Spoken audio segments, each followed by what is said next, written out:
We are Lagos Talks 91.3. Let's talk. The story is coming this morning from volleyball. Former assistant coach of the Serbian national team, Aleksandar Boskovic, has been appointed as the coach of the senior volleyball team. Now, Boskovic, who won several trophies and awards with Serbia's senior national team, said he's hoping to bring his experience to the Nigerian team. The Serbian was in charge of Anathotis Cyprus from 2016 to 21, has also coached OK Savannah's Veta, VC Shadari, VC Al-Tahadi in Libya, VCSC in Iran, VC Maribor in Slovenia, VC Volley, Tomis Kostana, Romania, and OK Volley Star Belgrade, Serbia. He's expected to make the Nigerian senior national team competitive, hopefully, and compete for international titles. And the Tigers of Nigeria will open camp for the second round of the FIBA Basketball World Cup African Qualifiers on Saturday, 21st August 2022 in Abidjan. Head coach of the Tigers, Mike Brown, said knowing the task ahead in its quest to qualify for the World Cup, the team needs to get more training under their belts before they face host Cote d'Ivoire on Friday, 26th. Currently fourth on the table, the Tigers will play its opener against host Cote d'Ivoire on Friday before facing Guinea a day after. On Sunday, 28th August, the team will square up against Angola. The 2023 World Cup takes place from 25th August to 10th September in Japan, Indonesia, and the Philippines.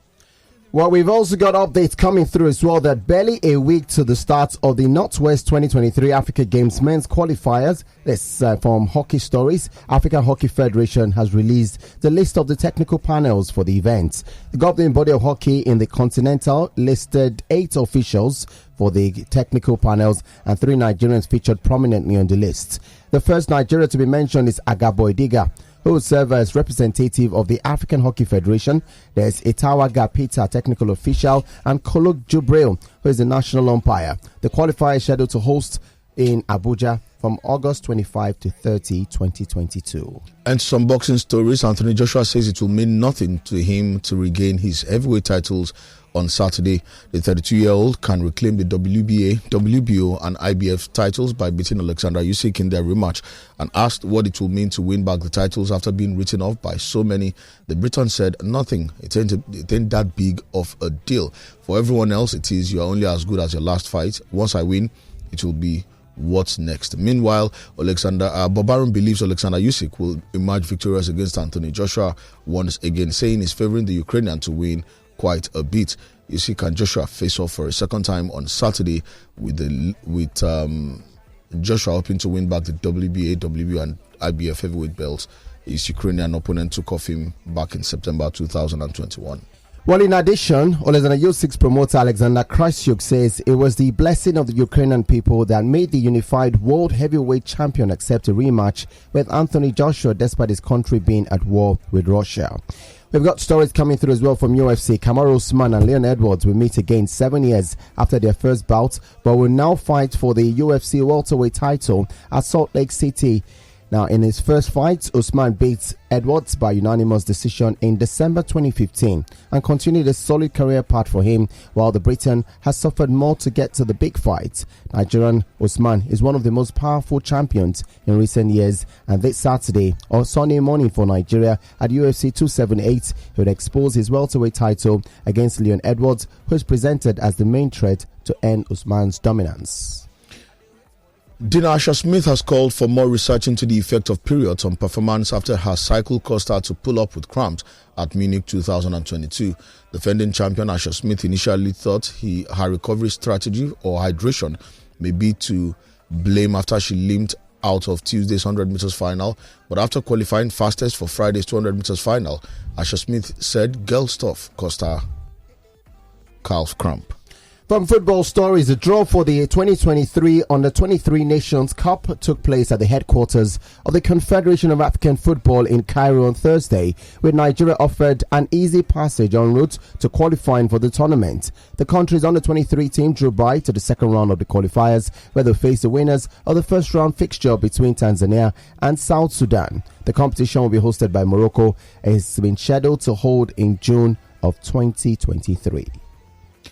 The Nigerian Football Federation will get a new president on the 30th of September when the federation holds its elective congress in Benin, Edo State. Incumbent President Amaju Piniku is coming to the end of his second term at the federation's yearly general congress in Lagos yesterday told the body that he has no intention of contesting for a third term, bringing to rest speculations of his intentions. In a motion-laden speech at the meeting, Pinnick thanked his colleagues for their cooperation with his board, saying that he was leaving the Congress as one unit, the way it was handed to him in 2014. Nigeria's under-20 girls, the Faulkners, will on Monday morning in Costa Rica meet the Netherlands in the quarterfinals of the ongoing World Cup TAC Costa Rica 2022 to book a ticket for the semi-final stage. The coach Christopher Danjuma tutored side beat Canada 3-1 on Thursday morning to finish 9 points out of 9 in Group C and set up a quarterfinal date with the Netherlands in Alajuela as from 1 a.m. Nigerian time on Monday morning.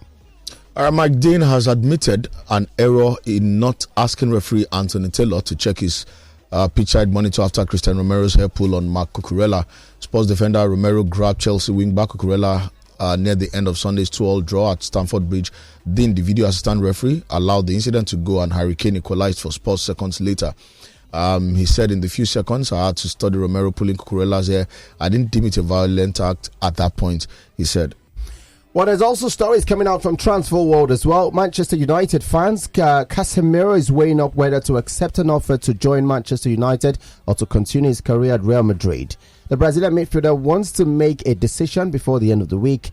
The 30-year-old will also speak to coach Carlo Ancelotti in the next few hours to learn more about the role he would have in the team following the arrival of Oriol Tchouameni.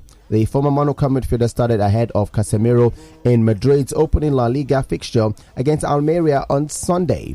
According to sources, Ancelotti wants Casemiro to remain at the Bernabeu but would accept whatever decision is taken by the club and player. And Robert Lewandowski was given a scare on Thursday when he arrived at Barcelona's training camp for the afternoon training session. A watch valued at €70,000, according to some, was stolen from the Polish international when he stopped to say hello and take photos with fans who waited for the players at San Juan d'Espí. One fan managed to open the passenger side door and took the watch, much to Lewandowski's surprise. The striker immediately called police, who took his statement, arrested the criminals and recovered the stolen object. Initial reports said Lewandowski's cell phone was stolen, but later proved to be his wristwatch. That's about it on the news. We are Lagos Talks 91.3. Let's talk.